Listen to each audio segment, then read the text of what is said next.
Now onto our worked examples. So with this, you're having a standard deck of cards. You can see page 1 if you're not sure how they all work, and you're taking one card at a time. So we're going through the probability of these particular events, these 4 events. So the first one we've got is a club. So in our set of cards, there's actually 13 clubs. So what we will have then is 13, which is our event, the number of outcomes, divided by 52, which is the total number of cards. And if we can simplify that number, we absolutely do, which will turn into 1/4. So again, simplify if you can. Next one that we have is not a club. So this means, not means you're taking these out. So you can have a think about it in 2 ways.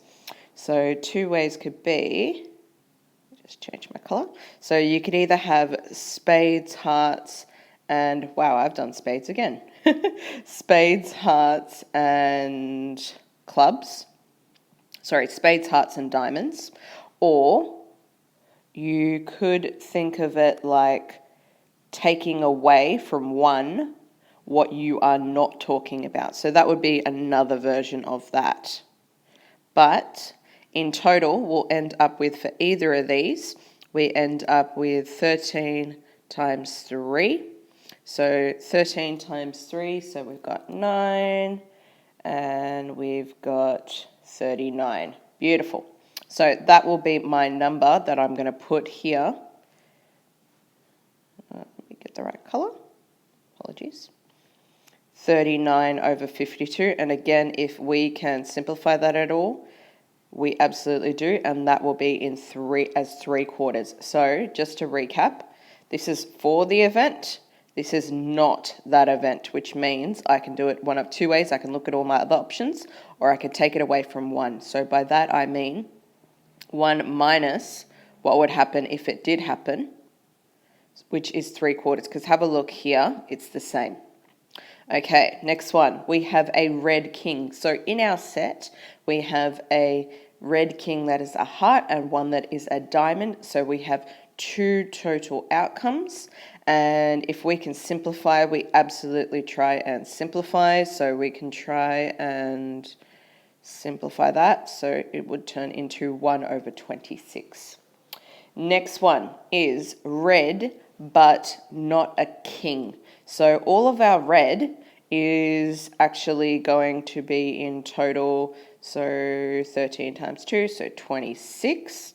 But we want to take away our red king. So this is our set, but then we have to make some amendments to our set.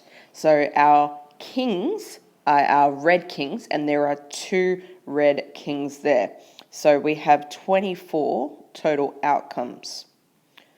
And again, if we can simplify, we absolutely do. So that would turn into 12/26. And again, if we can simplify a little bit further, so we divide by 2 again, we end up with 6/13 as our answer. Next one, we have our die. So again, we're just rolling it the once. I've given you the sample space up here, just so you can kind of remember. And we're looking at the probability that one of these events has occurred. So this is giving us a little bit more understanding of the words or and when they kind of apply. So typically when you see the word or, you are adding those. So the ones that are odd are, let's just write them out. So we've got 1, we've got 3, we've got 5. So if I'm getting an odd or a 2, that means I have 4 total outcomes. So again, let's put that in. 4/6, if I can simplify, I absolutely do. Remember, 6 is based on this sample space, so how many total outcomes I have. So I end up with 2/3 as my answer. Next one, at least 4. So what this means, at least 4, that means 4 and up. So 4, 5, and 6 is essentially what we have. So we have 3 total outcomes from that. And again, once we put it in, divided by how many total outcomes in our sample space we have, we end up, when we simplify the fraction, to 1/2. Okay, second last one. The word greater than, okay, so this means above. So how many numbers do we have that are actually above 5? We have 1. So we have a probability of 1 over 6 for greater than 5. Next one, again, thinking about this, we want to take all the information and we do step by step and see how we go.